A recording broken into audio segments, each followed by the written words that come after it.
ஏறக்குறைய சார் இது 1999 1998 இந்த ஐடின்றது சென்னைக்குள்ள வர ஆரம்பிச்சு சார். அவங்க தான் சார் கம்ப்ளீட்டா வந்து சென்னையை கண்ட்ரோல் எடுக்க ஆரம்பிச்சாங்க.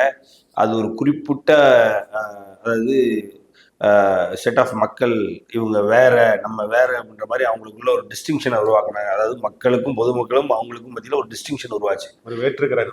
ஆமா, வேற்றுக்கிற மாதிரி யாரா இவங்களோட இவங்களோட வாழ்க்கை முறையே வேற மாதிரி இருக்கு, இவங்க பேச்சு பழக்க வழக்கம் எல்லாமே வேற மாதிரி இருக்கு. ட்ரெஸ்ஸிங் சென்ஸ்ல இருந்து இவங்க போற இடங்கள், இந்த சத்தியம் அது இதுன்னு அப்ப ஐப்பேத்தி விட்டு அப்படி ஒரு சில இடங்கள் மால்ஸ் இதெல்லாமே வந்து என்ன சொல்றது கொண்டாட ஆரம்பிச்சு அதை கொண்டு வந்தது அவங்க தான். அவங்க வந்ததுல இருந்து தான் ஏறக்குறைய சென்னையினுடைய டவுன்ஃபால் ஸ்டார்ட் ஆச்சுன்னு தான் நான் சொல்லுவேன். பட் அது ஒரு வகையில பாத்தீங்க அப்படின்னா அது ரியல் எஸ்டேட் இல்லாம மற்ற செக்டார்ஸ்க்கு வந்து அது வந்து ஒரு வளர்ச்சியும் கொடுத்துச்சு. ரியல் எஸ்டேட்டுக்கு வந்து அது வந்து டவுன்ஃபால்னு ஏன் சொல்லணும்னா ரியல் எஸ்டேட் துறைக்கு, அதாவது ரியல் எஸ்டேட் பண்ணிட்டு இருக்கவங்களுக்கு அது ஒரு சாதகம் தானே ஒழிய மக்கள் பொதுமக்களுக்கு பாதகம்